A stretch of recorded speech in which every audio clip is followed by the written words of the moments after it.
Hey everybody, so welcome again to one of my quickie videos. This is quickie video number 3 actually, so hopefully we'll keep getting more and more going on. Today we're going to be talking about how to post to a discussion. For those of you who don't know how to post to a discussion, it is fairly simple. In almost all of your classes you have a discussion called Raise Your Hand, so this is going to be the one I use as an example. It's also a great one for you to experiment on because it's not counting towards a grade. Click on Raise Your Hand.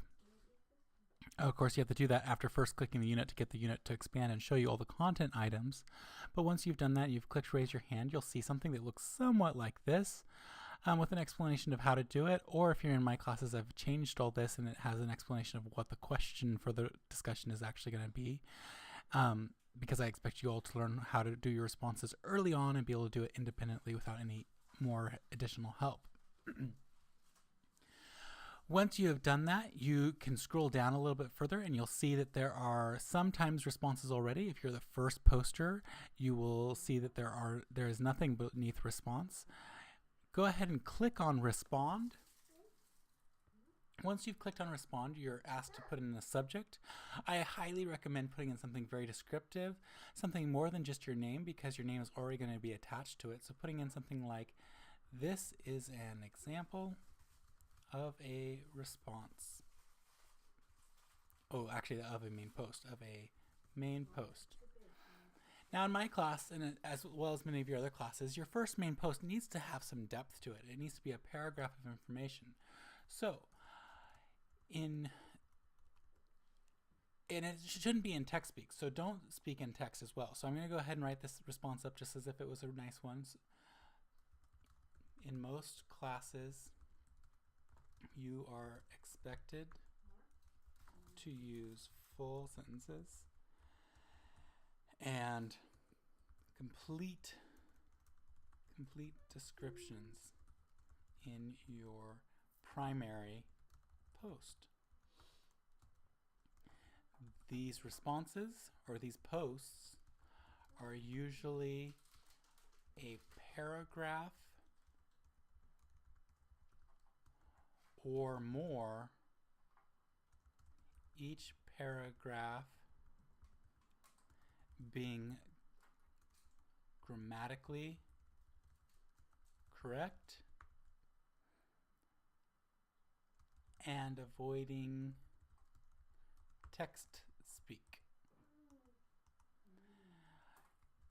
You are always free to add pertinent details to your posts. Now notice that it showed me that I have a misspelling here. Always, always, always use the spell check.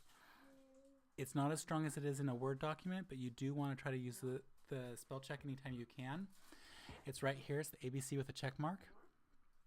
It'll go through and check items and see if you can ignore it if you want to keep something, or if you want the correct spelling, you can change it right there and it'll say we changed it, and it's all good to go.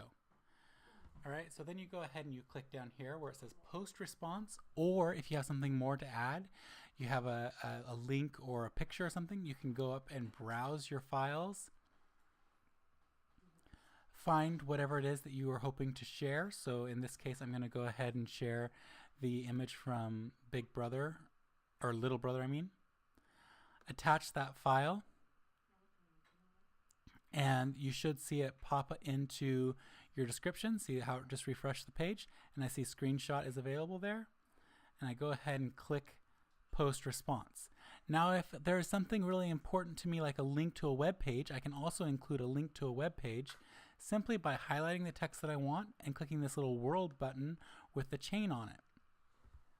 Once I do that, I'm going to, again, I have to repeat the text in here because the system isn't quite as nice as it should be, but then I can go ahead and put in a web address to be connected to those words.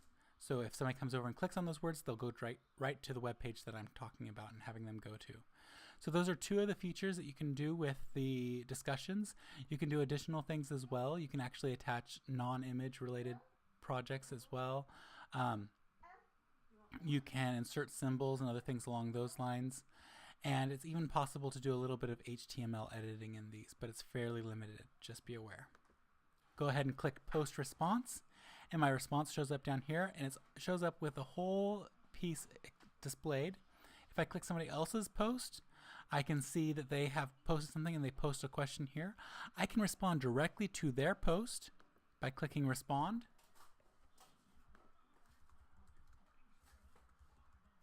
Now in my response, I want to put a full sentence down. So I'm going to actually ask which question, and then I'm going to say, please clarify your needs as my full post there. It's going to be a little bit more clear rather than just saying what or saying, oh, I agree or I disagree. I'm going to actually be a little bit more specific. I wouldn't say to somebody's post, oh, I agree, and leave it at that. I would say, I agree because, and explain why you agree or what you agree with.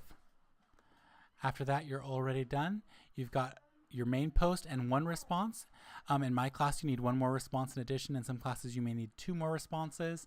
I always say be safe and go for 3 responses and 1 main post, because that's what keeps you safe in my class if one of your posts wasn't quite as strong as it needed to be. That's all for this tutorial. Thank you and have a great day.